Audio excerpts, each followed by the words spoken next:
but it still got my feet planted on the ground with my brothers on the beat. Came a long way from the curb. Niggas smoking herb, riding around with a bird. When I'm in town, niggas know what it's worth. My 2 cents in the land of the third. I do this, it's a gift and a curse. I told mama I was rapping from birth.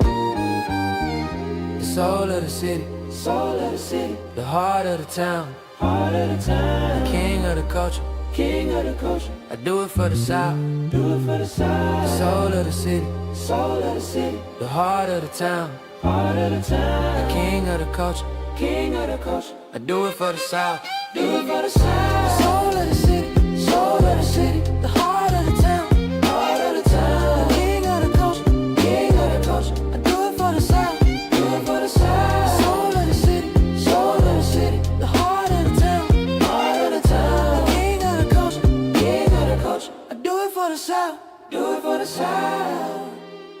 Soul of the city.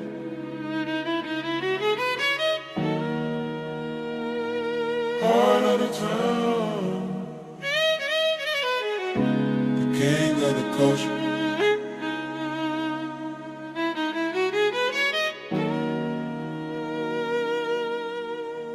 I do it for the South.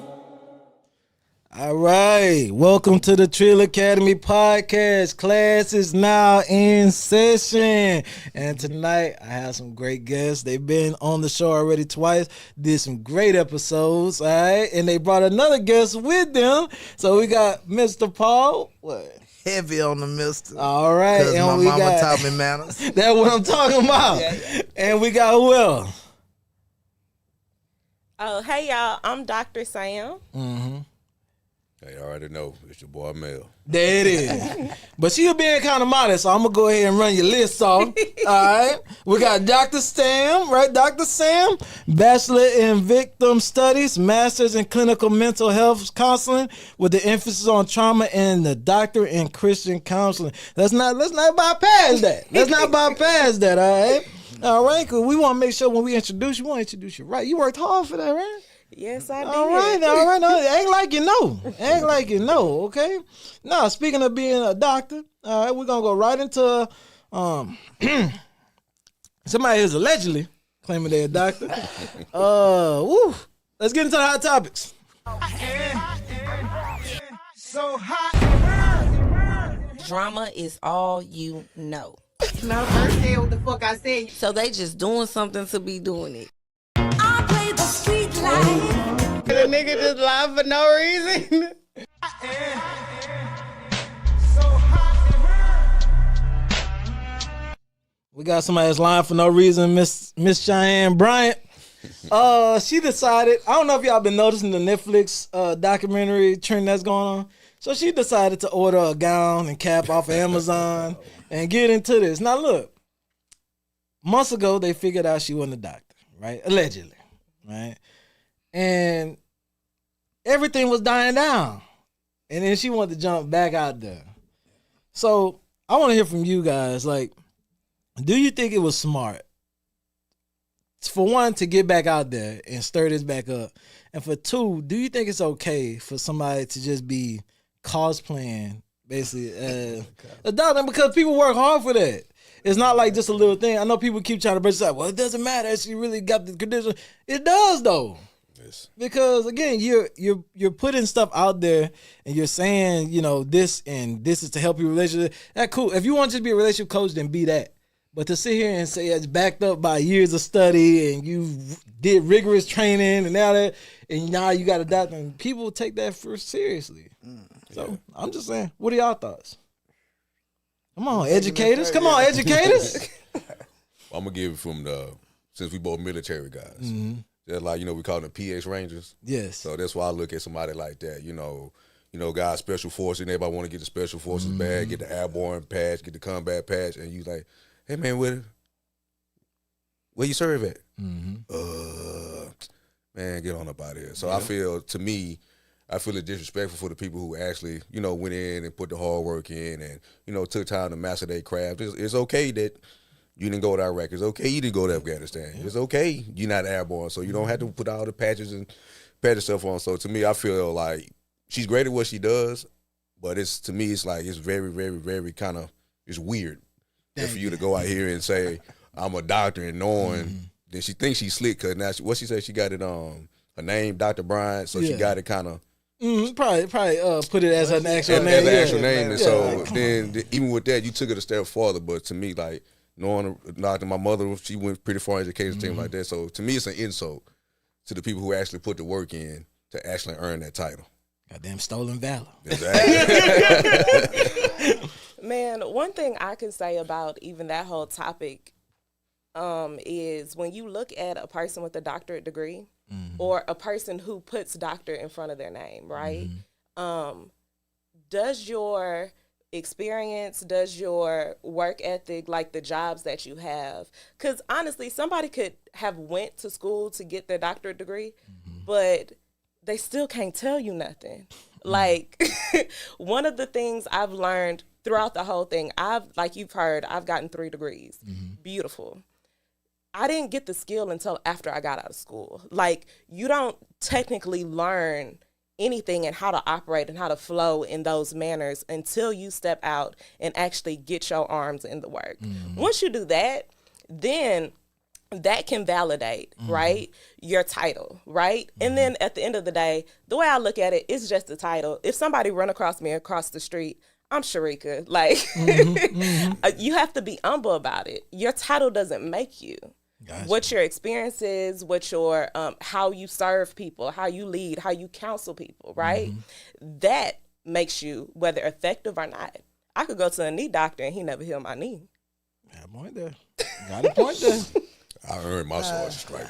Call me Sergeant McConaughey, goddamn. Don't call me man. For the handle. Yeah. Now that I heard everybody else answer, I'm gonna play the devil's advocate just a little bit. Okay. Because what I would say is at first is we gotta look at what we upholding first. That's first. But then on the other side, what I will say is that the first reason she kind of was able to pull some of this off because her aesthetic. Okay. All right. Talk about it. People falling into that trap. But then after that, the next thing I'll say is, without putting her in the mud, is I would rather her take her aesthetic and put a doctor tag to it versus a woman of the streets or woman of the nights tag to it, because we see that all the time. Yeah. So on one aspect, like I say, because one, if you just a good life coach, even though you giving experience or advice on experience that you don't actually have, oh man, because we got enough bad examples for women. You know what I'm saying? And really too, the other part is, you know what? The other part that I gotta say, it was a little bit of a answered prayer for Kevin Samuel's response. You know, because he had to attack. I'm a PhD. You know what I'm saying? And like, she came through and was able to talk to them, and still is able to talk to the women, because when the question was up, I wouldn't have looked at her Instagram. And what I can say is she do a great job at what she do. Like, because really, like, she be talking about God. She be like, I think her one book, the book now is like, kind of like talking about coming, like, basically like walking into your calling.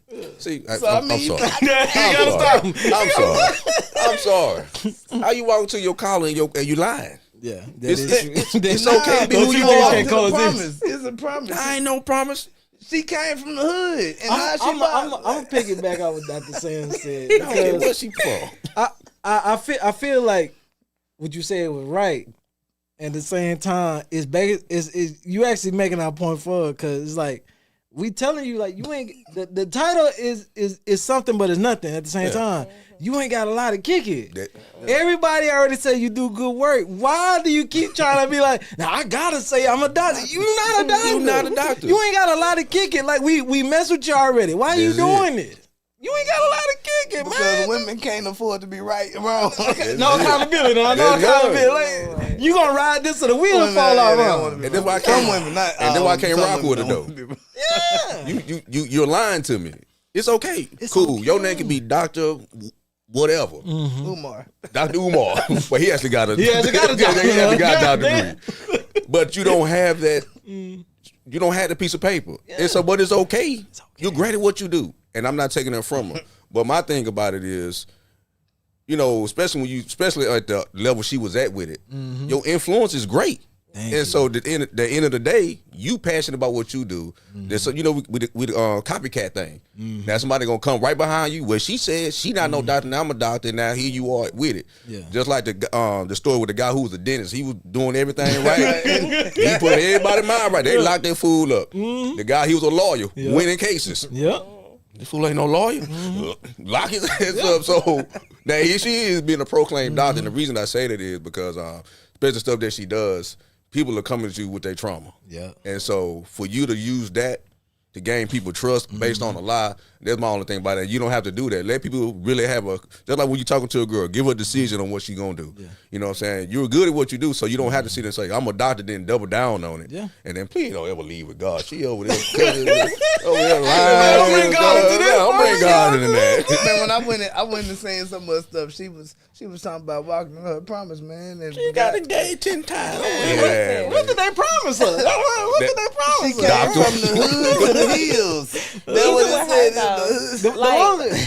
even with her saying that she's a doctor, she never said she was a licensed counselor. She said she was a life coach. She never switched with that. Yeah. We have several life coaches, and people who carry that doctor title is just, that's their name, right? Yeah. And they're operating as, they never say, I'm a licensed. So you've never been misled. I never told you I was licensed. She never told you. Yeah. You see what I'm saying? Yeah, but if I don't never say I'm licensed, then. Well, let me ask you this. I think the climate that she came out in with, okay, I think it was a perfect storm of the climate and when I say the climate, mean the battle of the sexes. Because unfortunately, it's an unfortunate situation to have a battle of the sexes and black people because we are the lowest population and we ain't doing enough to be fighting against each other, for one. And then secondly, the fact that she came out with the aesthetic, talking the talk that she was talking, because it's like women wanna like, bro, like when you look at women taking pictures on the internet, they doing it for other women. You know what I'm saying? So like they doing it for men too, but women look up to women. We got a woman in the room. Hold on, is that true? Well, women look up to women. Let's clarify the facts. Hold on, is that true? I'm not the average woman. I'm not a social media person. You won't. The only time you'll really see me out on social media and things is if I'm promoting a school or I'm doing some form of business. But other than that, I keep my personal life personal and my profession my profession. Dr. Sam, can I ask you a question? Yes, sir. Like with the title, I feel like when you put that doctor on your title, when it's time to write your ticket, now your ticket is higher because now I'm coming with this. And so that's what I mean, like with the doctor things, a lot come with that. Yeah. Like normally if I'm saying I'm a life coach, I can't sit and say, hey, I need $1,000. But then hold on, just like she leave with God, how many pastors we got out here talking about? That's a whole other story. Pass the money bowl. And it's profits. But it's profits and everything, right? Because she profiting too. Yeah. That was my thing though about the title. I'm gonna say this so we can move on to the next hot topic. But it's like, let me ask you this: with the life coach thing, right? You say they just have to be licensed, right? Which is very bad right now because we got a whole bunch of people online just speaking in absolutes and just saying crazy stuff, making everybody's relationship just condensed to one thing. Right? Do you think there should be higher education with the life coach thing? Because we talking about a life. We talking about a life here, and you could really wreck somebody's life with enough influence. So the difference between a licensed counselor and a life coach is a life coach can say, I've had expertise in this area, right? So if we look at Dr. Bryant, we see that she's previously had jobs where she worked with youth and mental health. She worked with different organizations dealing with mental health and families and marriage, right? So now she's put in a position where she can be a life coach there because she's had years of experience in that field, right? Yeah. That's just like you see maybe a business coach, right? They've worked years in corporate offices and understands business in and out. Now they can step out of the field and become a life coach for business owners and help them learn how to establish their business as well as balance their personal life. When we look at licensed counselors, we look at the counselors that went through the schools, right, got all of their degrees, and took the national counseling exam. That national counseling exam is the thing that makes them a licensed counselor. You can be a individual that goes through all of the degree plans, get your bachelor's, your master's, and you go take that test, but decide not to apply with the state to be licensed, right? With that individual, this has nothing to do with the life coach. With that type of individual, they are able to, they can't literally say, I'm a counselor, because they become a national certified counselor, right? But they can say they're a coach. But they can also say, this is my pedigree. Yeah. I have, because you get a whole diploma and everything. Like, I'm not a whole certificate, right? And saying that you're a national certified counselor, you could take that overseas and counsel. You can go into military bases and counsel and everything, because it's recognized worldwide. The difference between a license and a life coach is the life coach has years of expertise in that particular field, whatever they're life coaching in. A licensed counselor took the national counseling exam and passed it, and they're able to decide to, okay, I'm gonna apply with this state and take insurance. And take insurance. Take insurance. Or I could take the test, decide not to apply with a state, and be a national certified counselor. I'm in not being any difference than a person who decided to apply with their state to get the license to take insurance. That's why we bring education to the goddamn Trill Academy. You see that right there? God damn, that's why we bring it there. I'm going to leave it off with this, though. We are creatures of pattern. So, again, she lied once. Now she lied twice. And unfortunately, with human beings, now everything around that starts looking like, well, are you lying about this? Are you lying about being like? Are you lying about this? Because that's what started to happen. Though? It's not about that, because you start looking at that. Because you lied to me once, and stuff was smoothing over. Then you double down on the lie. And I was like, all right. Now I feel like you're playing my face. Now, so is this real? Is that real? Speaking of people lying to themselves, though, can you run that clip from last week, man, with Misha and Bree on it? Why would I blame Young Miami? His favorite song become my favorite. Why would I blame Young Miami for my daughter singing Spin It, and I'm the one that's playing it on my radio? I got an option to change that, turn it off. Like you said, I can play I can make my own playlist. I don't even have to listen to the radio at all. Yeah. I can limit her internet access where she can't see it. Whew. So we started getting a lot of slack from some of these parents. And they were like, well, they're at the cousin's house. Or this one lady was reaching real far. She was like, they playing it in the store. Now, I ain't never been in the H-E-B or Kroger's or anything like that, and they playing Spin That. Spin That now. Like, you're reaching now. You're reaching. But I would say this.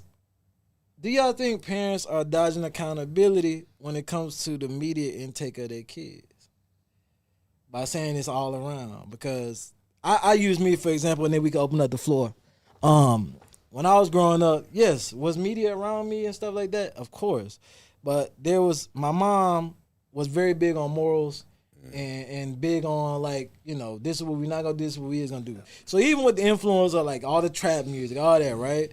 Yeah, I've done certain things, but, like, there was always a ceiling. Yeah. I was like, I'll do this, but I'm not doing that. I'll do this, but I'm not doing that. Because I didn't want to disappoint my mom, right? So is it more of like kids are losing respect for their parents? Because that's another thing too. Like, I don't care what frequency it is, right? I used to listen to a lot of Young Jeezy. I don't care, because they were like, well, the frequency, it's the frequency. Oh, yeah. I promise you right now, if my mom said, turn that off, or what are you doing? They'll cut through all that shit. Yeah, well, with no frequency now, I'll put them Kurt Franklin on something. Like, what we doing? The frequency, all that bullshit. Yeah, say them low frequency. The low frequency, low vibration. Yeah, okay. Who cloned Tyrone? Let me go with that. You said it's what you said? The parents dodging accountability, because a lot of them were dodging accountability in the comments. They're like, well, we ain't got no power over that. You can do a lot of things. I think with that one, it's such a broad. When you look at it, like my parents, they used to remember my mom and them. They used to play cards and play music. As a kid, them songs real raunchy, but they didn't do the cussing. Yeah. I think in today's time, I think it's a mixture of both. Like my daughter, I can tell her all day, don't get on YouTube. You know what I'm saying? She's going to gravitate to it. I think right now, they just have so much at their fingertips. Like, we didn't have it at our fingertips. You know what I'm saying? So the kids, they got so much at their fingertips. At the end of the day, the parent always going to have control. It don't matter the music, movies, whatnot. You just can't pass the buck. You know what I'm saying? And then again, like my daughter, she's very musical. Her mother was very musical, but the music that she listened to because what I introduced her to. Like if I put on rap music now, she looking at me like, man, you turn that shit off. You know what I'm saying? But so with that being said, I'm listening to Earth, Wind, and Fire with her. But every now and then, we was in the car the other day. I just got a Cadillac, so we singing in the car. Rich boy, Shout out to Rich boy, man. And so, but she in the backseat, what? We jamming. I just think you just gotta have a healthy balance with it. You know what I'm saying? What I would say on this topic is, okay, so I'm a church girl, right? So I live based off of biblical principles. And if we look at biblical principles, you see train up a child in the way they should go. What does that mean as a parent? Be the example for your child, right? And so that's teaching your child, even in the world where we see all these different types of things going on, right? What principles, what values, like you stated earlier, are you going to stand on? Like, are you going to uphold as an individual? What kind of light are you shining in the world?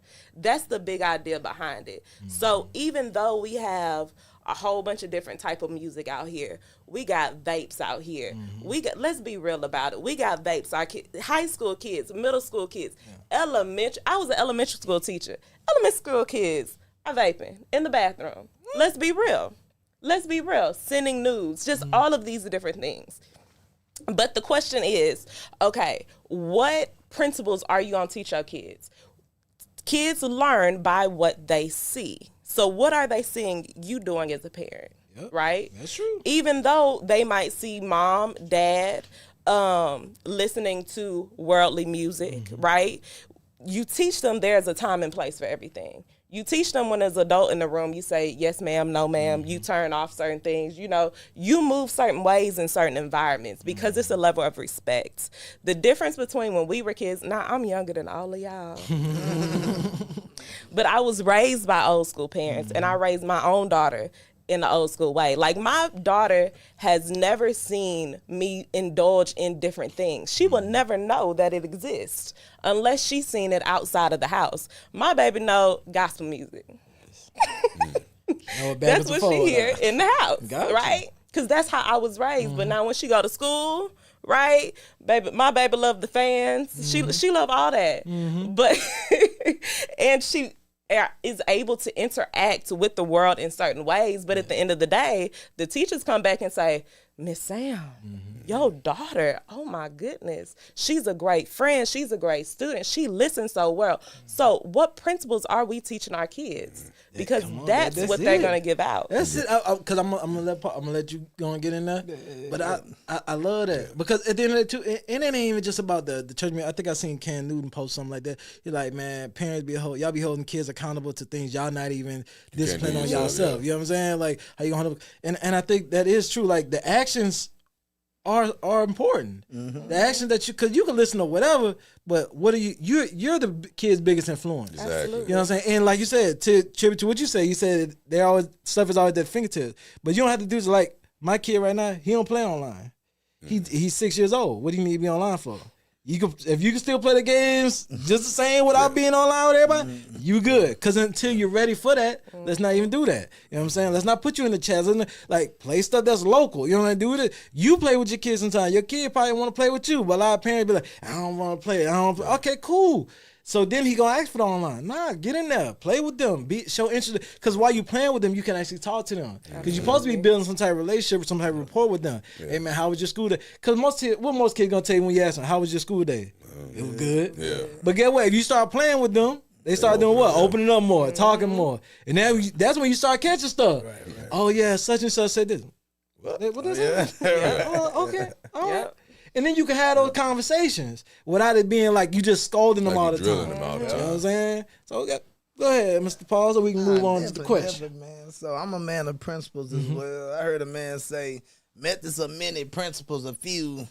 Methods always change, but principles never do. Okay. Preach. No, but look, but I'm going to peg you off of Dr. Sam when she's talking about principles. And then one thing I say is one that I like is subtraction by addition.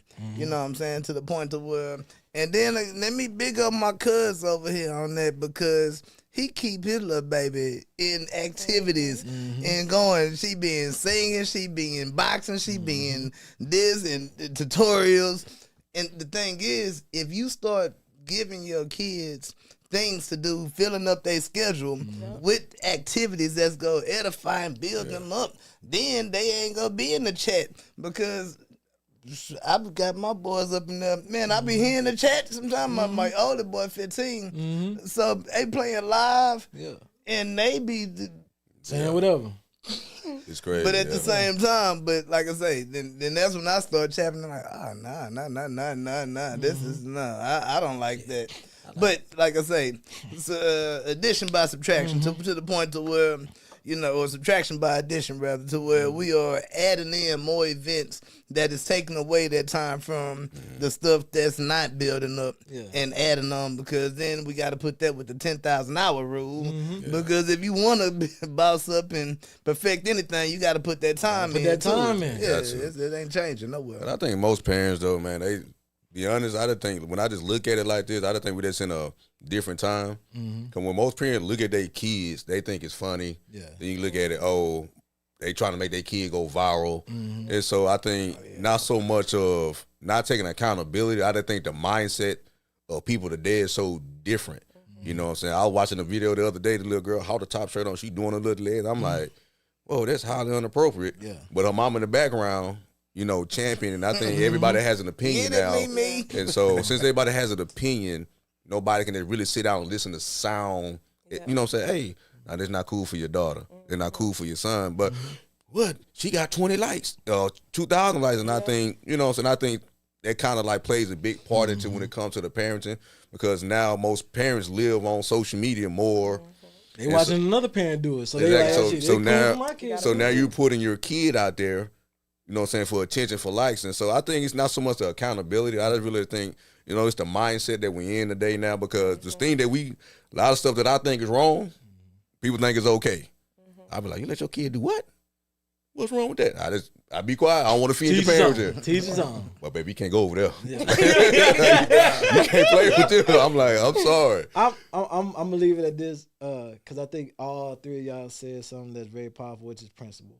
Yeah. And the reason I'm gonna leave it with principles is because, again, I've been around all that, all the drug dealing, the killing, the stealing, all that, and the old saying is, like when your boy was in the car, he got out, right? The old saying is, remember who your parent is. Yeah. Right? My mom was an educator too, so she never came to the school hooping and hollering. If I was in trouble, guess what? She need to hear what the teacher got to say. Yeah. It was never, no, my baby did it. And I noticed that a lot of them people where they baby was always right, a lot of their babies ended up in jail. Yeah. Because they baby was never wrong. Right. Never had no respect for any type of higher authority. Everything they right. Everything they do is right. The baby no more. Yeah, wasn't a baby no more. But when you teach them, when you instill that in somebody, they start feeling entitled. They start feeling this, that. Yeah, no doubt. Man, I used to hate my mom at school. They used to call my mom other shit. Don't call my mom.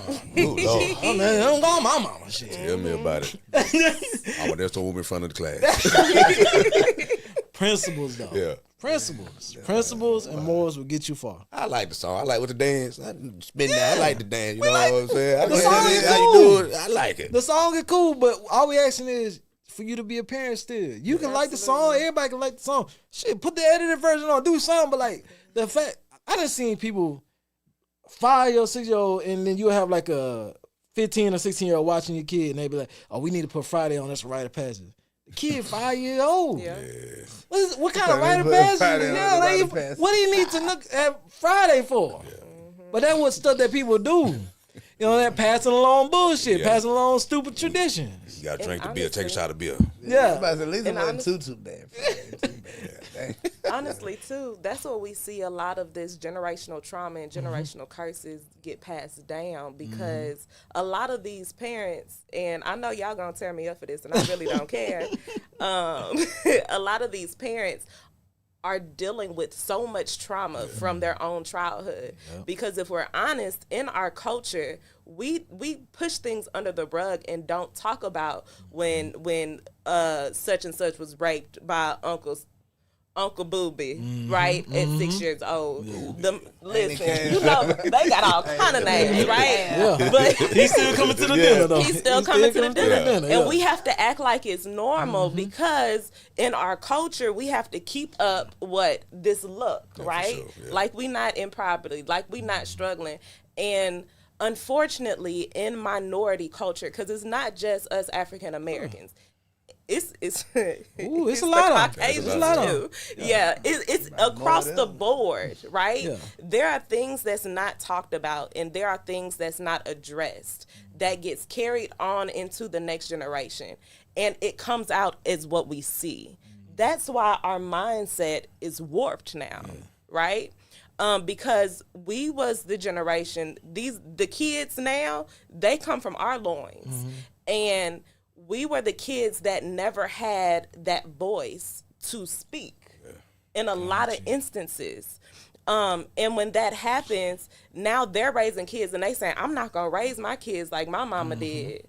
But they're just trauma vomiting all over their kids and letting their kids know it's okay for you to do whatever. Because to them, what was shown as respect, what was told for them to do respectful was silencing them. So now they feel like, okay, well, this is how I'm going to raise my kids, and can't nobody tell me nothing about how I'm about to raise my kids. Why? Because they feel like the people that's showing them love and telling them that advice is saying, it's compressing them back into the box that their parents did. Kids ought to be here. I don't like that about it. My daughter won't shut up now. Oh, I let her talk. She Well, it's one of the things where in life, right, there's always a hard lean to the right and a hard lean to the left, and then most likely probably the next generation, or if not the generation after that, will at least get some balance. It's all because that's like you said. It was like, well, we ain't gonna teach our kids the same way. Yeah, it was a hard right. Because when the old parent wasn't getting everything right either. They were going upside their kids' head for nothing. Motherfucker just want a lollipop. Oh, boy. And then now we're like, hands off, cool, whatever. And then eventually it'll come back to the center. But it's going hard right, hard left, and then I think it's getting back to more of the parenting because, you know, when you don't discipline your children or you don't set boundaries, that's when, things are wild, you know what I'm saying? Like, me and Cuz, we talk about this all the time. I was like, growing up, I'm the black sheep. I was like, nah, you know the black sheep, you just a damn fool. You know what I'm saying? You know what I'm saying? So you start making yourself feel like I'm different. You start looking at it like, well, nigga, your mama comes to school all the time. You done got arrested. You doing dumb shit. Nah, you want a black sheep, that's a damn fool. And then, when you had your kids, you trying to give them that leeway that you did. Like my daughter, for example, she's very vocal. And I let her be vocal because I never want her to feel like she can't speak. But this shit is backfiring. now vocal is turning to talking back. We in a Croc store. I'm like, baby, put that back. Baby, put that back. All right now. I'm looking very Caucasian in the Croc store. And the bitch like, fuck, get your shit here. You know what I'm saying? So don't make me fuck you know what I'm saying? And the lady look at me like, you gonna let her talk to you like that? I'm like, bitch, mind your business. You know what I'm saying? I'm trying to be a good parent. Because I know, my mom, she was like that, like, boy, I'll never forget it. I was the food and rumble. She said, don't ask for nothing.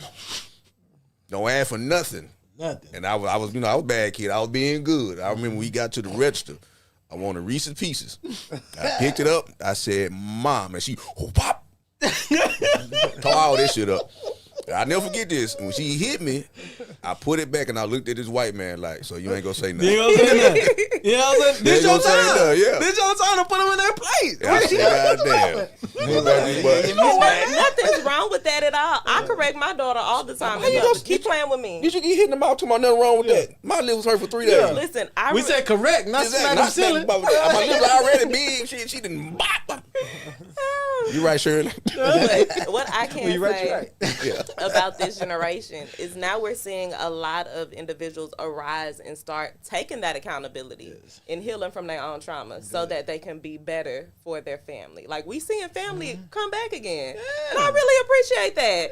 Because then we about to see the values and principles and all that good stuff. So we just got a lot of them starting to sound a little crazy. You know what I'm saying? But let's go ahead and get into Toya's question. All right. Lord Jesus. She coming on there now? Yeah, so what going on, Marcus? What's going on, Marcus? What's going on? That's what let's get into Toya's question. Roll it. How y'all doing? Oh, she got the combo. She got the. You gonna ask me that? Yes. Don't ask me nothing inappropriate. I'm not. What? It's in church. I'm a woman. I'm entitled to be indecisive. Okay. I'm happy you're in here. Thank you for joining us. All right, so let's get into Toya's question tonight. And Toya's question tonight is, what's one life skill every student should be required to learn before graduating high school? I'm going to give you about a minute and a half to write down a life skill that each student should learn before graduating high school. Come on, my educators. Come on. I think I got it. Oh, you going off the dome with it? Just a little bit. You going off the dome with it? I could just say it out He loud. going off the but dome with it, huh? He going off the dome with it.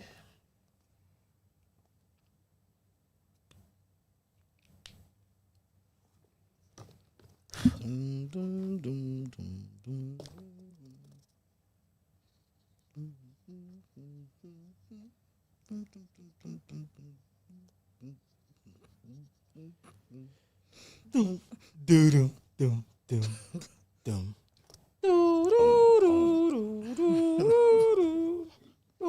All right. So we're gonna start with the educators first, and then we're gonna get into the hood educators now. We do it for the people. You know. So who wanna go? Well, I was fortunate enough to get this question a little bit early, so I retracted back to my military memory. And what I would say is communication, like being able to present ideas, present whatever it is that you have to say in a clear, eloquent manner is one of the best skills that you can have, because for one, if you don't finish school and do real good, you're going to be in sales. So you're going to have to talk to somebody. And if you want to start a business and do anything that you want to do, you're going to have to start telling people about what it is you do, who you are, how you do it, all these other kind of things.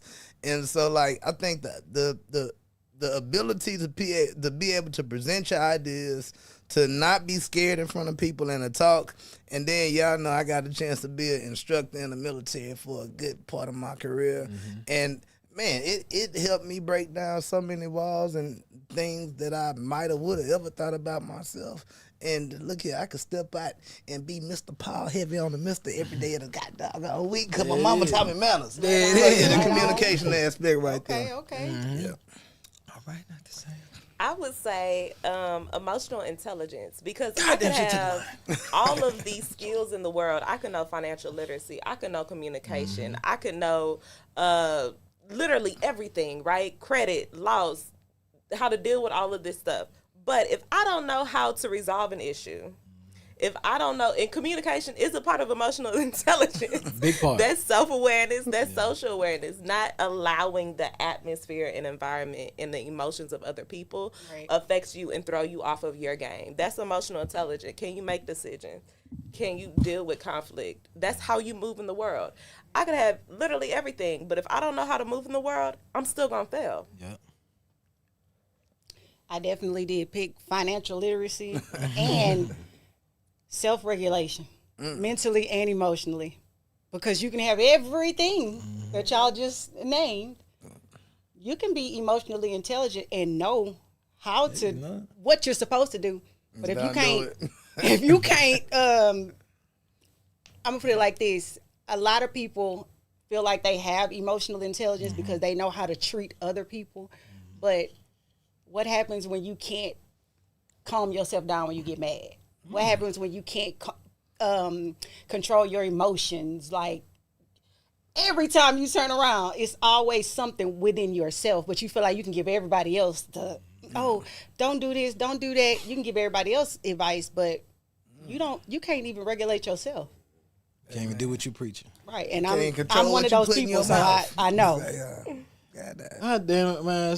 That's damn stole my answer. Okay. That's stole my answer. But But I'm gonna give a different reason why. All right. Emotional intelligence was one of mine too. That's good. Everybody kind of picked emotions and communications. We starting to see that. That's real good because, you know, don't get me wrong. We live in a capitalist society, right? But I think a lot of people start learning like money ain't everything. You know, money ain't everything. Right. So the reason I picked emotional intelligence too is because we're growing up in a different generation where the dynamic of relationships are changing too, where men and women are now working outside of home. Men and women are now getting to the bag, as they say, right? And a lot of times that dynamic has changed to the point where sometimes on the men's side, sometimes on the women's side, they're not self-aware of each other, right? Mm-hmm. And men used to be able to lack emotional intelligence because I'm providing everything, right? And women used to carry all the emotion because, hey, well, he's providing everything, so as long as I got a roof over my head, then I'll carry the emotional weight of the relationship, right? Which now that don't work. That imbalance is there, so now men have to learn that, and men are trying to learn that. So please be patient with the men and women. And don't be so quick to throw the men away, cause y'all just, you got me ready to jump on my seat. Hey, I'm just saying, because I know that's the first thing now, cause women are in a different space now. Women are in the space of where men used to be. I got all this money, I ain't gotta deal with this. You know, you can get out. You know, I'm the one making the money here. And now women are getting to the bag, so now they like, oh, you can go to. I ain't gotta deal with it. You can go. So like both people are not hearing each other now. So we're at a different. It's just here. The relationship dynamic change. And the old saying is, if you ain't ready to adapt, you go extinct.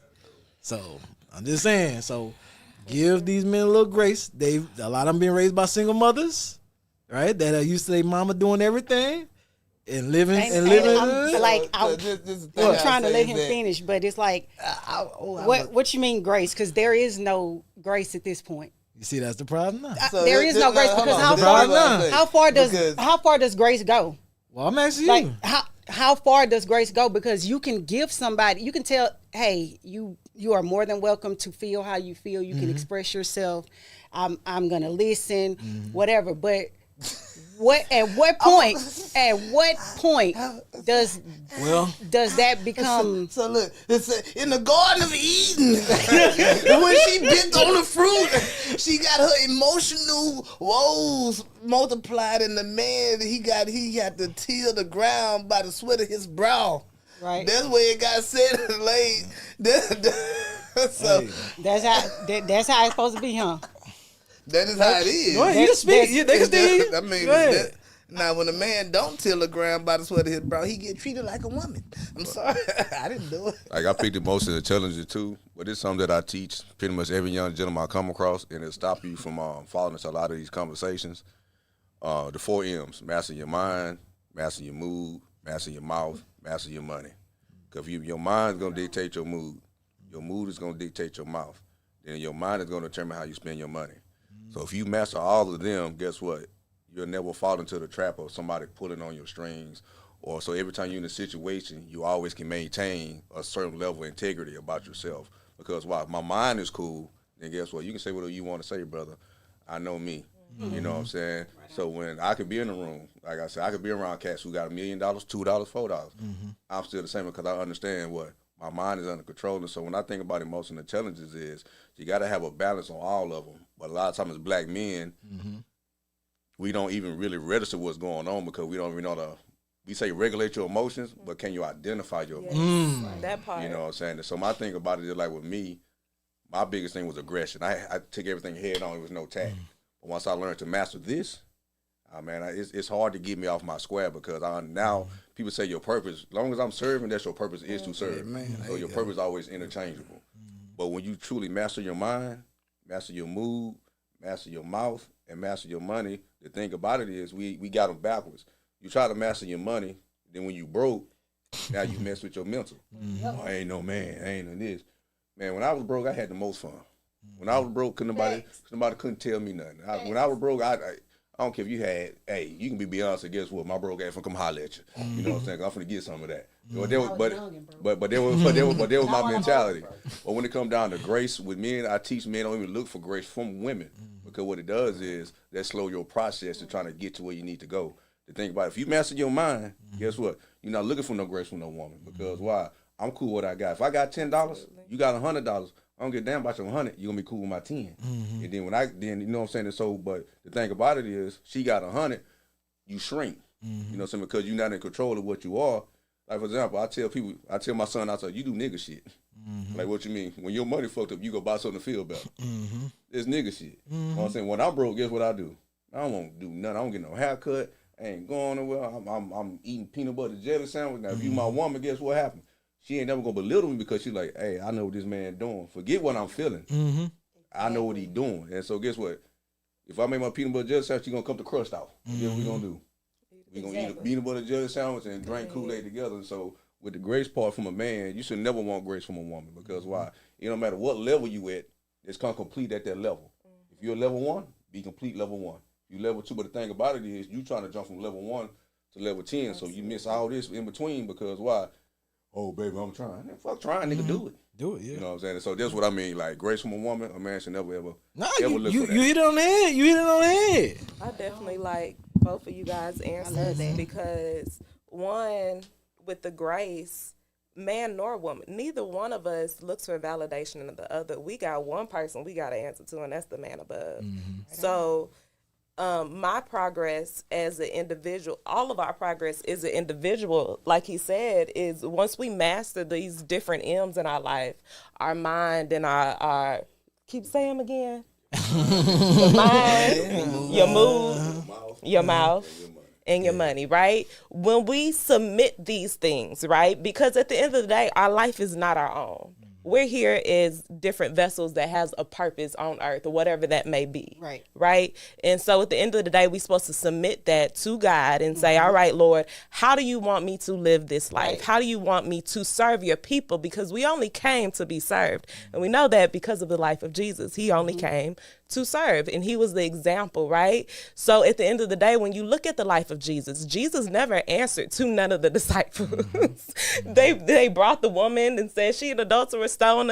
He said, well, who has not cast sin, cast the first stone. So the issue is we are judging each other as individuals. The gender war has came because of judgment, and without that accountability piece, right? It always goes back to the accountability. And when we look at the black man, let's look at the history of the black man, right? Single mothers, or you was raised by a father who was hard. And taught you men don't supposed to cry. The society teaches you that, especially a black man. The system already wrote your destiny, but it's you have to take control of your mind to know, okay, I have a greater purpose than this, and that is not my destiny, right? And you have to be able to combat that with getting up and with that resilience and saying, all right, Lord, what do you require for me today? What do you require for me? How do you want me to serve your people, right? As well, the same as the woman. The woman can't get up and think a man is just supposed to put her on this nice little platter and serve her strawberry champagnes and just treat her like the queen. What have you done to deserve that title? I right? mean, I'm not gonna say I don't expect it. I expect it, because I expect it. But I promise you, I'm gonna reciprocate it. That's what I'm saying. Like, I expect for you to treat me that way because I'm gonna treat you that way, regardless of if we eating peanut butter and jelly and drinking Kool-Aid, or if we at Steak 48. I don't. We have to move as individuals, not expecting nothing from anyone. Because nobody owes us anything. So I don't expect nothing from nobody. I don't care if you my man, you my mama, I don't expect anything. All I expect is if you're my person and we are dedicated and committed to each other, I expect certain things from you. It is required when you are trying to build something and be something with somebody. Certain things I feel like you have to expect, and those expectations need to be met. But two, if you're aligned with that person, it's just gonna happen. I don't have to expect it. You just gonna do for one another because you're serving each other. And I don't gotta expect it. If he's in alignment with his calling, right? But expects and demands, he gets different. Whatever that calling looks like on his life. Can we be that? Can we be that individual, right? As a woman, And I always look at things as partnerships. And the end goal of a man and woman is marriage, right? So as a helpmeet, as a wife, because a man knows his wife before they're even married. He who finds a wife, she already a wife. Hello. So how are you operating as a woman? Right. Can you hear? Is that the end goal? Can you That's what I'm hear? saying. Hold on, because the end goal is marriage. Can you hear the vision of the man? Yeah. Can you hear the vision of the that's man again. and be able to serve that Again, that- and manage that? Just like I said, I wish expect that that. was the I end have goal. expectations as well as he should have expectations of me, and I should be able to meet those expectations. So, two, you have to but come. I agree with what you're saying. Each and one of us have to come to the realization of if you're in a relationship with one another and the things not aligned, you got to be like, oh, okay, well, Lord, is this really my person? And if it's not, let me move and stop trying to force it. I'm gonna say this. I'm gonna say this. I think maybe we need to find just a different word. Like expectations make it seem like you testing this person, right? Or like this is a standard here, and if you ain't like this ain't an Olympic test here. It should be three simple things, right? Let's just start with three simple things, right? Are we kind to each other, right? Do we love each other, right? And are we attracted to each other? Them three simple things right there. These three things are those not. are all things hold that on. I expect. Them three things. That's what I'm saying. So them three things are expect, not. like, if I'm Them with three you, things that's are what I not like. expect. These three things are not like any type of like deep thinking. These are just simple Matter of fact, I require scientific facts. Can we be kind to each other? Because most of the time, if we kind to each other, number three, the rest of the things will fall in line, right? Because it's simple.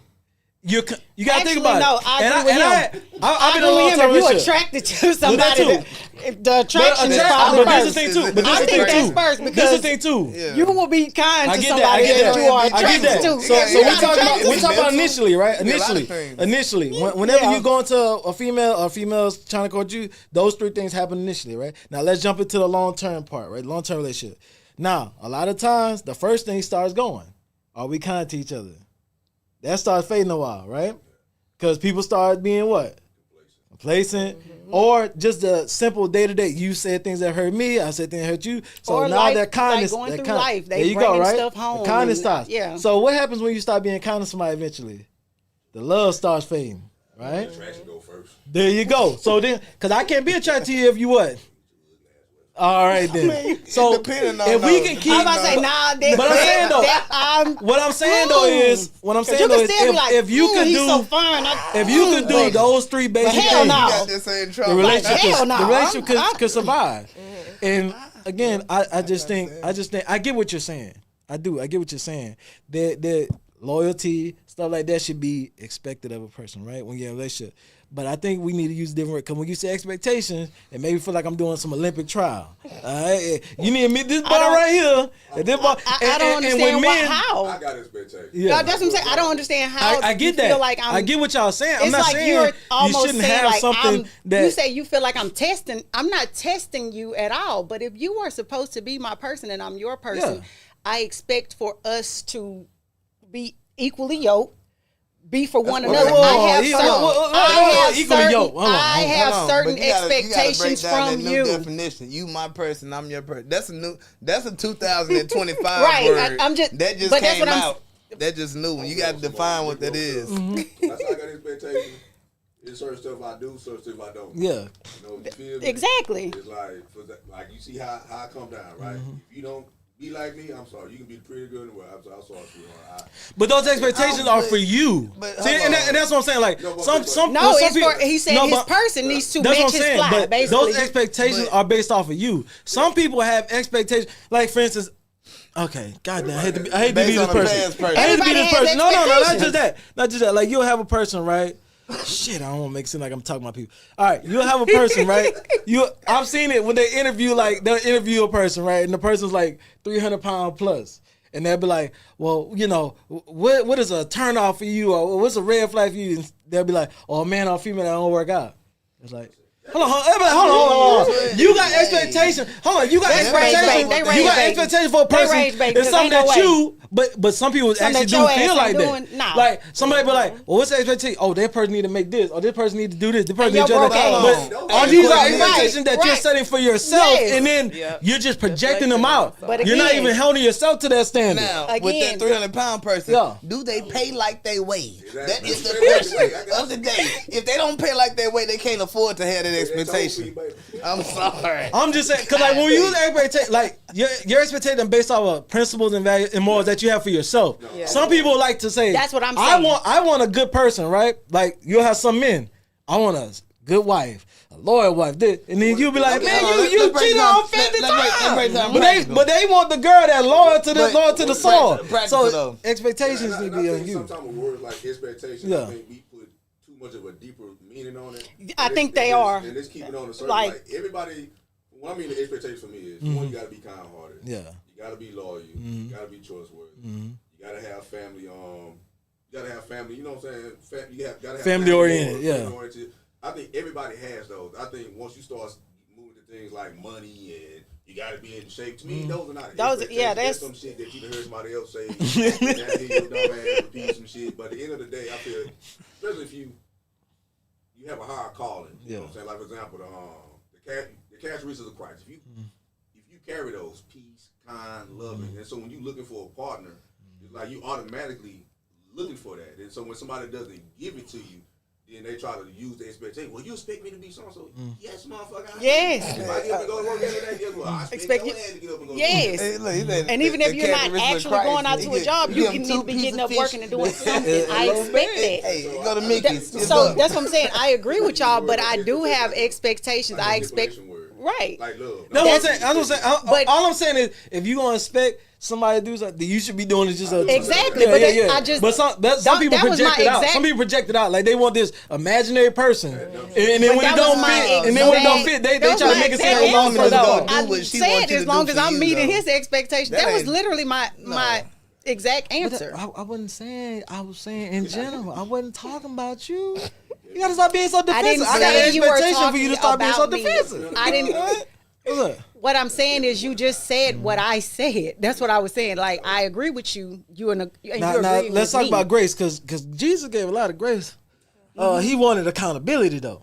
I mean, when Judas snitched on him, he did give him grace. He could have smacked 5 from right there. But what he did, he was like, hey man, I just want you to say you did it. But the reason I say with grace though, because people take that as they use it as a crutch. Oh yes. That's by human nature. You're naturally going to get it. Yeah. You know what I'm saying? Like for example, we've been knowing each other for years. We can have a misunderstanding, and that's by natural our relationship. I'm instantly going to scheme you grace because I know. Yeah. Me and him fight like crazy. You know what I'm saying? But that's my brother, and so naturally the grace is going to be there because we got since we. I'm year older. So when I say grace, like I think a lot of people use words like grace and mercy as a reason not to perform. Or there you go. To sit here, let me stay. If they mess up, that you expect grace because you messed up, but you keep doing the same thing, and not even that, you do something that's completely out of line.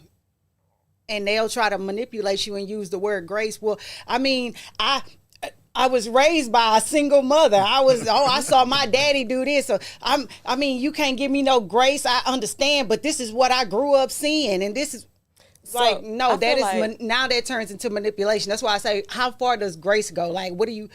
How far you want us to go when we give y'all grace? Because people will go as far as you allow them to go. Exactly. That comes with you having emotional intelligence for yourself. Right. That has nothing to do with the other person. Yeah. If I have enough emotional intelligence for myself, this is an old saying that used to go, you do it once, shame on me, twice, shame on you, 3 times.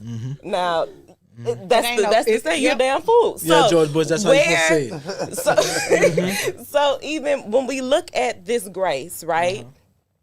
We look at this grace, and we can give grace, be able to give grace, but it comes to a point that I have to because again, it's not about the other person. It has nothing to do with them. How much emotional intelligence do I have about myself? Right. That I can say, okay, well, if this is Because again, our life isn't our own. I'm here as a vessel. Right. I'm just, Lord, whatever your will is for me, that's what it is. So if this person that I'm looking at is not for me, then I could walk out this door and know I'm okay because he wasn't for me. But if this person is in the will of God for me to be with, right, I could walk out the door and God is going to orchestrate a situation to where we run back into each other. He's going to orchestrate something, right? And either he has to deal with us separately. But God literally got to deal with us separately. This is what I'm saying. How would you know that that's not your person? Because they didn't meet your expectations. That's how you know that. Like, if I'm doing something and I expect something from kindness and love and peace, generosity, you're expecting those things. So if a person is not giving you that, that's how you know that's not my person. That's not who I need to be with. Because if you can't, you're not giving me respect. No, I expect for you to respect me because I'm going to respect you. If you can't do that and you got all these other things, you can't be my person because you don't respect me. I expect respect. What if they haven't just learned how to respect you? There we go. So they haven't learned how to. They haven't been being dealt with. Who have not learned? So how are you even with somebody who hasn't learned how to respect? Like 3, 4, because 5 people got to go through their process. Like you got a process where God's growing you up grace ain't and mercy. dealing You know with you what I'm saying? with And self-accountability and everything. And if that person can't do that, everybody. And if that person can't do that, if you cannot respect me, you are not my person. That is my expectation because I'm going to respect you. Just real quick, what's respect? Just respect in general. Respect my mind, my no, like shit. The definition. What you like? How? And I'm not trying to take nothing away from what you're saying. It looks like this is one of them ambiguous terms I be hearing because they'll say respect the house because you came in at 2 o'clock in the morning. I mean okay. If that is something that someone, I'm gonna put it like this. I understand what both of y'all are saying. Okay, well, you feel like I'm not respecting the house because I come in at a certain time. It's not that you're not respecting the house because you come in at a certain time. That has nothing to do with it. What I think is going on at those hours of the morning, legs and liquor stores. I feel like you know what I'm saying? That's the saying. So why are you out at that time and you putting that basically putting that on my brain? But if that's not the case, you need to be able to say, you know what, there needs to be an explanation for that. Or you need to be able to check in and say, I know I'm still out at this time. I'm doing A, B, or C. There are things that you can do to align so that it can still be respectful. Like you can come in whenever you want, but there's still because that respect word be. I respect that. It out, right? I say it's 1 o'clock. It's time to go. You on my heel. This fool then turned back around and went back in the club. I rolled with him. I'm like, damn, it's 2 o'clock. I said, I'm not going back in here. I said, damn it, I'm talking to the bouncer. I said, hey, man, can you call my wife for me and let her know that this fool here and went back in the club? I would have been home an hour and a half ago. I get home at 5 o'clock. I go straight to the room, be like, hey, baby, listen. Look at me. Look. I ain't drunk. I'm sober. This fool here, then he went back in the club. Then he lost his keys. He disrespected the house. I respected the house, but this fool said, "Nigga, you with me? We standing out now." Yeah. But even all that said though is, guess what my wife gave me? Grace. She gave me some grace because she said some mercy. She gave me a little mercy. So we need grace and mercy. See, look. Why you think she did that? Because I took my black ass in that room. Hey. Nah, because he paid the bills. That's why she did. No, that's not why. No, that's not why. Because I'm going to just put it like this. Man. What if that wasn't the case? Then she would have put him out. If he didn't pay the bills, you feel like she shouldn't give him any She would have put him out. Yeah. I don't get put out. She would have locked the door and changed the codes. I probably got a good scolding. But I wouldn't have got put out. But if he wasn't paying the mortgage or the bills, well, he wouldn't have got put out because he's still a player. That's my cousin. Yeah, I'm saying he would have hit them with the. Grant someone grace even if they can't do that's financial, But like that's just extra. I'm Well, gonna put it like that. I'm put like you this. still should be able to give somebody you care about and you love grace. Even So if how they're does a not woman doing treat it. a man who don't got a car, who can't support himself or the family? Well, hold on. Again, Now that go back to what he said. That go back to what he said, mastering the four. Because this would also believe too. What you said is very powerful and impactful since we talking about the finance of it all now. Because a lot of men do equate how they feel and everything to their money.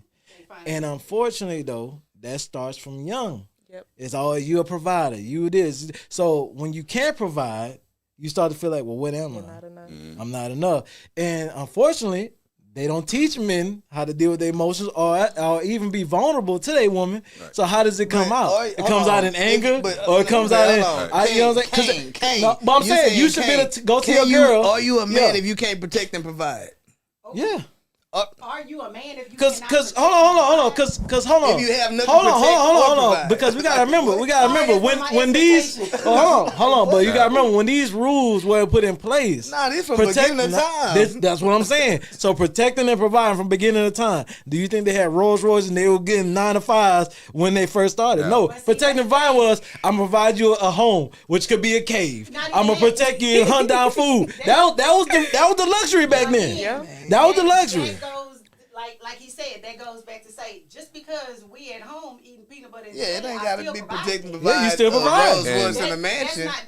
but provide goes something. off of- that's But that's what we're getting at. Like, damn. But I'm What saying kind of person I'm is saying she? even though he could provide that, right? Even though he could provide that. that, even though he could provide the peanut butter and jelly sandwich, what happens is he'll shut down and won't provide nothing because he'll be like, I can't provide you the steak tonight, so I ain't, you know what I'm saying? And then like they'll turn that into arguments and they'll turn it to this and that. So that's something. But But that's what I'm getting at, player. That's what I I just said. I said men haven't been taught the emotional intelligence to be vulnerable enough to tell your girl, "Hey, man, right now I ain't got it. And just I'm feeling like I ain't this or that because of that."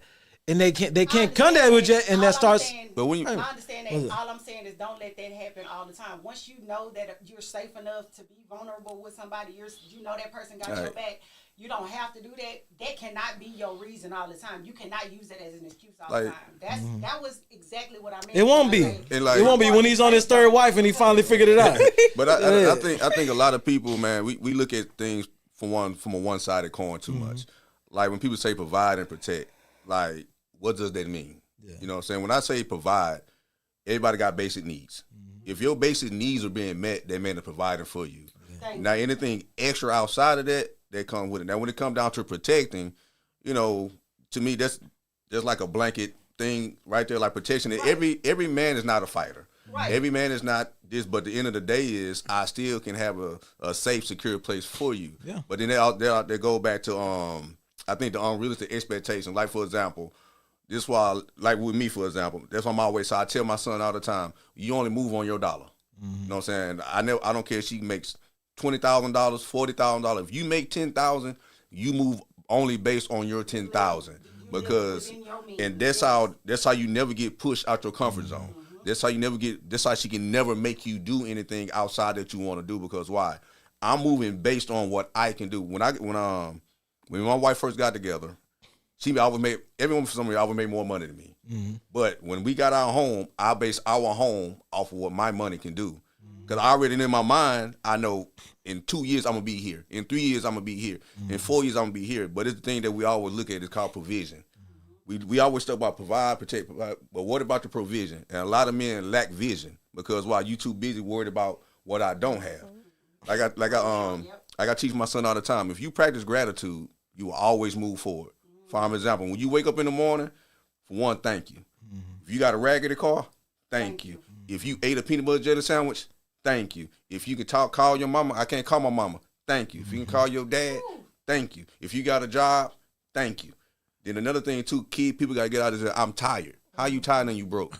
You feel me? I think about it. And so I'm just saying as a man, if you doing all these things, I don't care about what no woman's saying. Because why?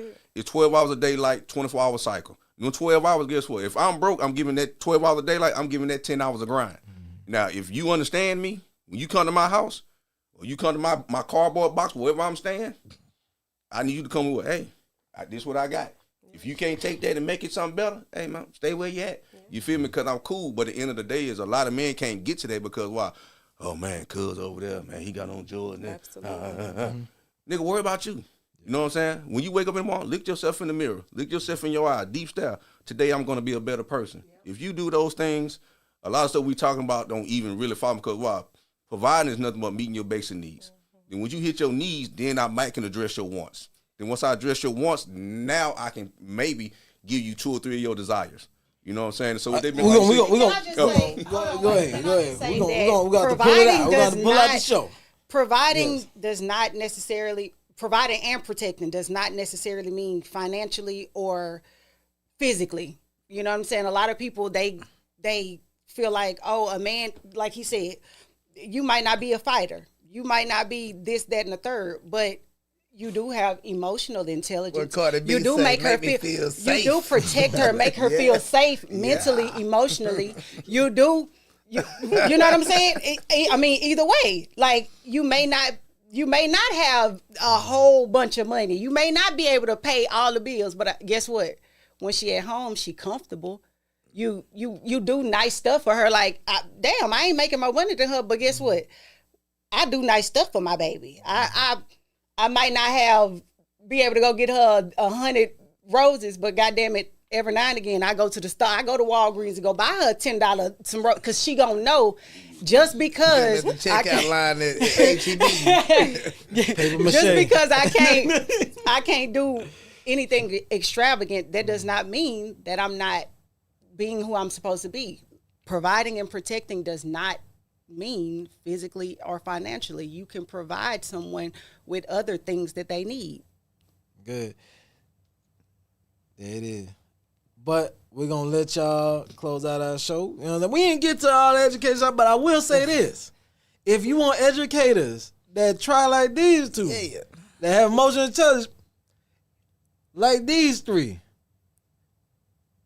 MPJ Academy where you need to be. All right? Right on. That's what I'm talking about. So we're going to let y'all close out the show. Is there anything else that y'all want to get to? Let people know where they can find y'all. And also, pick yourself up. Well, look here. They call me Mr. Paul, heavy on the mister because my mama taught me manners. And we carrying a mama legacy, man. Like I said, mama, she was 20 plus years in the education space, and when she retired, she started a program to where she could keep helping students get their high school diploma, get more skills so they could get out into the workforce. And look, we bought our shirt. You know, last time we bought some swag with you. Did. We bought new swag shirt. It say, "Have you graduated?" If they can have see you graduated? That, you need a hug. I seen that. I seen that earlier. We got one for you too over there. But definitely. So nevertheless, though, man, it's 20%, and it's probably really more than that right now that's not graduating, especially when you start taking account in the immigrant population, because like a lot of our students are Latinos. Man, put it like this: it's a lot of people that's getting underserved in the education population right now. And main thing is we want to first make sure that we can get them with their basics of getting a high school diploma, and then after that getting to their next steps of either some type of trade program, more schooling, or something where they could be a productive citizen in our society versus breaking in your window, goddamn, around the corner somewhere, you know, because the thing is like, and then also too, as a people, man, we got when we start talking about protecting and providing and all these other kind of things, it starts at the family, and it starts with us realizing and actualizing our skills, because, man, we some great people. So ultimately, we here, and I'm going to pass it to Dr. Sam right here, because she the motivator. She the one who getting them to their next steps, using all that doctoral influence and degrees to get them there. So that's what I'm going to say, and then I'm going to pass it over there to my partner here. All right. Hey, y'all. I am Dr. Sam, your transitional readiness coach, and one of the biggest things I can say to any individual, if you are at home watching this and you like, man, I've never finished high school. Like, I don't have my diploma. I'm 48 years old, and I'm just at the house, and I want something to do. come to MPJ. Yo, I'm right here. I'm going to push you through the whole thing. I work with each and every, we graduated 50 the last round. Right now we're inching at 30 people enrolling, and August is one of our biggest enrollment months. So go ahead and hop on the train, because by December, so before you leave 2026, you will have your high school diploma. Play with me. Whole new career. You will not, listen, a whole new career. You won't just have your high school diploma, but you're going to have an arsenal.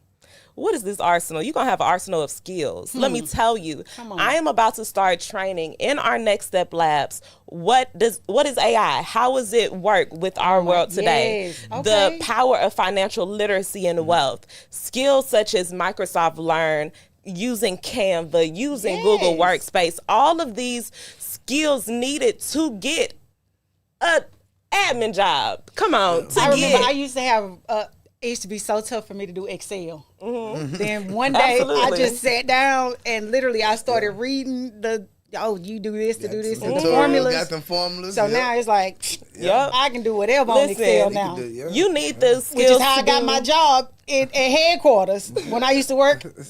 Before you took my position. Snooze, you lose. Listen, it's okay. I got better now. Use these skills to even work in the medical assistant field, to do billing and coding, all different kind of stuff. We even have specialty trades. We're tapping into Home Depot free certifications, right? Come in on Wednesdays at 5 o'clock, 675 Bearing. I don't care if you're an MPJ student, if you're a St. Prevost student, or if you're just somebody that's like, Dr. Sam, I need your help. This month, August, we are focusing on the resumes, building the resumes, make it nice, make a cover letter, get these skills intact, put that on the resume, and let's go run after these jobs. Come on, let me get y'all graduated, get y'all skills in your arsenal, and walk into our partner schools. Oh my God, Mr. Paul. Hey, tell them about that NDT. If they don't know about that NDT, non-destructive testing, 7 months, 100 bands. Hey, look here, we got some schools, we got some partnerships. That I'm talking about. Look, these people. So they testing. Have I got my high school diploma? they testing the wells on railroad tracks, on airplanes, on vessels, on all these type of deals. And then we just got a great partnership. Y'all seen Kiati out there talking with Tulsa Welding. We locked in with Tulsa Welding. Man, we got Houston Careers for anybody who want to go into the medical institute or phlebotomy, X-ray tech. EKG. Long story short, when you come and get your high school diploma, that's not the end of the road. We're going to make sure you get to that next step, and you go and get the bag, and then you come back and share with everybody else so y'all can bring some more people, and we can make sure we keep it already going. That's it. Do you guys have like actual graduation ceremonies? Oh no, you ain't seen it. You ain't seen it. I haven't. You ain't seen my movies? I haven't. Did you? And his baby was singing. That was one of my questions, because I definitely was telling One thing we try to do, my brothers and them, I was like, y'all need to listen. One thing we try to do is even though the individuals who come to us, the traditional route of high school wasn't the best, they gonna still have a high school experience. Listen, I was in the school system for 6 years. I taught, and one of the biggest things is being able to make your classroom, your kids feel like a whole family. Mm-hmm. So we have grad week. We decorate our graduation hats. It was on June 27th. Listen. Knocking and rocking. Had about 250 in the building. Everybody had to hit a freestyle. You got to hit a freestyle. They ain't hit the freestyle, but they was praying though. All right, they were all right. Mm-hmm. Yeah, so I put it like this. Next graduation, y'all definitely in the building. December 12th is our next graduation. December 12th, December 12th. Okay. Trill Academy can show up now. We can pull up now. We'll pull up. We'll pull up. You heard what he said. Next graduation, December the 12th. Y'all need to go ahead and sign up, enroll in MPJ Academy. Yeah. So y'all can be at the graduation. We had the doctor. That was one of, like I said, my brother, I always wanted to do that. But I want my family to be there and see me and clap for me. And I'm talking about turned up, like in a nice environment. Come on now, y'all. Come on now. Baby singing over here. Yeah. They've been.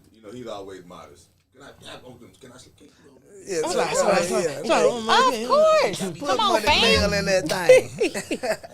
I smell good. I took a shower. Right on. Same. Yeah, you did him so. Smell like an African scammer. No, there's one thing I want to say about my cousin. He's very resilient. It's always, every time I get to talk about him, I love to big him up. He's doing things that a lot of people can't do. And the one thing I love about him is that he's a young black man. And I love setting standards. He's setting the standard high. And I love, we talking about the influence. That's why it's important to really live up to whatever you say you are. Like, he touches so many people that he don't even realize. Just by me being his cousin, people come up to me, hey, man, you do this, your cousin, this, and it's vice versa. We hold each other at a high standard, but it's an honor and a privilege to sit there and say, my cousin is running a school. When I mean say, not running a school. And I know I don't talk about her a lot, but this young lady is very phenomenal. She's when it comes to this thing, she's a pit bull at it. You know what I'm saying? I see she's on them kids. And one thing I love about her is that it's the passion.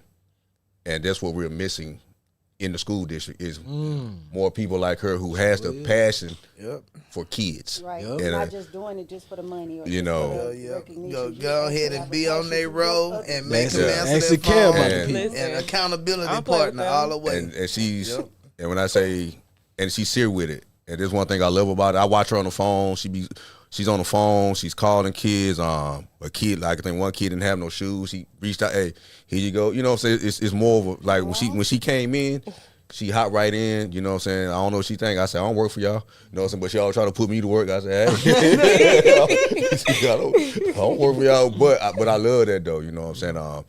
And she adds value. And so a lot of people don't add value when they come somewhere. You just kind of like, I call it the lateral movement. Nah, I don't need the lateral. I need to take this to another level. And I didn't want to tell you. I know I probably never told you this, but I see you, and I really love your spirit. I love how you get out there, and you can take what he's building, and you can add to it. And a lot of people can't do that. A lot of people gonna sink your ship before they even, help you grow it. Of course, all my cousins. I'm the biggest cheerleader. If y'all don't know. And one thing I can tell any young black man out here, guys, master you. If you master you, there's nothing you can't do. Master who you are as a person. And I tell my son, he's in a winter storm right now. I say that's how you get refined. You know what I'm saying? You can't have a testimony without no test. You know what I'm saying? You don't know failure until you fail. And that's how you grow as a man. And stop looking at everything from a monetary value. Look at everything as, okay, what lesson I'm getting from this? You know what I'm saying? I tell him every day, when we talk almost every other day, I say, son, when you wake up in the morning, give yourself a hard examination. Did you do what you had to do? Did you really do what you had to do? And then scale it back. Tell people, let's scale it back to the basics. In relationships, with me and my wife, we had to scale it back to the basics. When we scaled it back to the basics, I said, I like this motherfucker again. You know what I'm saying? But until then, it be getting on my motherfucking nerves. You know what I'm saying? Absolutely. But when we scaled it back to the basics, what made me like you in the first place? Damn, you had my back. Damn, when I ain't had shit, you stood by me. You know what I'm saying? And so when I tell any black man, get you somebody who gonna ride with you. Because I watched my mother go through cancer. I watched my dad take care of my mother. When my mother passed, my mother took care of my dad from the grave. And so if you aspire to do anything else, from partners, friendships, everybody got to be to the point where I want this person's best interest at my hands. And that's one thing I love about me and him. And one thing I love when she comes to the program, she wants the best interest for the program. And again, any young black man out there, if I don't tell you nothing, please master your mind, your mood, your mouth, and your money. God damn, we getting it right I there. love them for you. We getting it right there. Do you need a hug? Do you need a hug, man? got the 4 Damn, you M's, got, that's very HUG. clever, by the way. The 4 M's, we got 4 hugs. M's. Hey, Come on now. with that being said, man, class is now dismissed. I'm ready. Thank y'all so much for God, coming.